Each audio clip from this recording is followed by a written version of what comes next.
Hello, Grumpy Old Fart here. I do a lot of videos on unexplained phenomena, and the reason that I do them, well, one is they're interesting to me. I like pointing out things that can't be explained. I did one on the stones of Baalbek, Lebanon. I did one of the H blocks in Teotihuacan. I want to say it's Pumapunku. Go back and check those out. You'll see what I mean. I did one on missing time, which is a very and by the way, if you leave comments on my videos and I do not answer them, I apologize. I get busy and I don't get back to go back and check. But I welcome every comment, even if you disagree with me, even if you think I'm stupid. I welcome every comment. Uh, and if you can think of a different reason or some sort of an explanation, put it down. I'll be glad to address it. I don't have a problem with that. But my point is, I like doing these unexplained phenomena because recently everybody thought that UFOs were crazy stories, and then the Navy come out and said they was real. So what else is real? Here we go. These are some of the things that I have found that to me are unexplainable.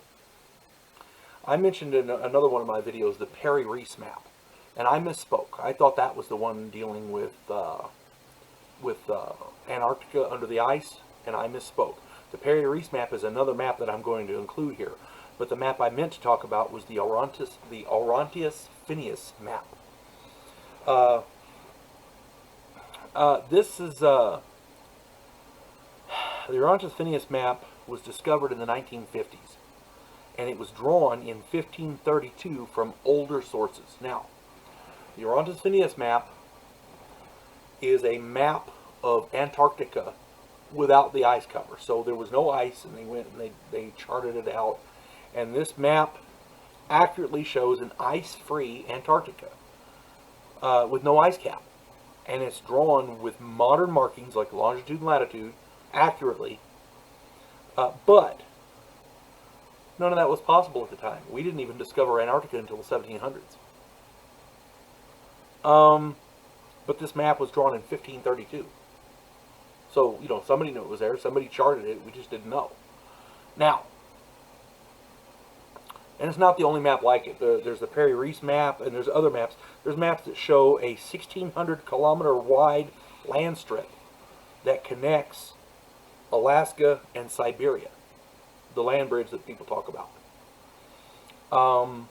And this could not be possible after the end of the last big ice age, because the water levels rose and flooded all that land mass. So this map had to be drawn before that, before the ice age. There are maps which show Greenland as two separate islands, which we didn't know it was until very recently, when somebody found out that the middle section of ice is actually just ice. There's no land under it. Many of these maps show they show spheroid trigonometry, meaning they know the world is round. Okay? Longitude, latitude. These maps were drawn by people who didn't have the wheel or written language according to mainstream science. So what we're getting at here is there was a number of maps drawn maybe thousands of years ago, much further back than should have been possible.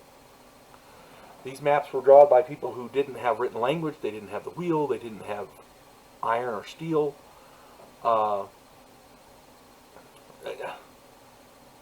They shouldn't be possible. These literally are impossible maps. They shouldn't exist. They can't exist. The spheroid trigonometry used in making these maps couldn't have existed with people who didn't have written language. You see what I'm saying? There's no way it could happen. But yet, here they are. And there's more than just one map. There's the Perry-Reese map, Orontius-Phineas map. There's a map by a guy who was from the Middle East. I mean, they're all over.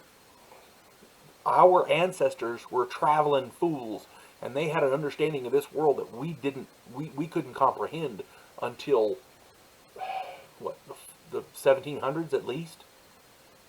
But they did it thousands of years ago.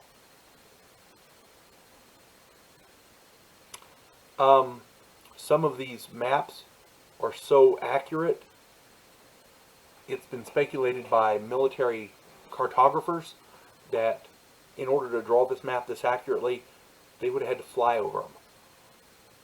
Somebody had aerial views of these places. It boggles the mind.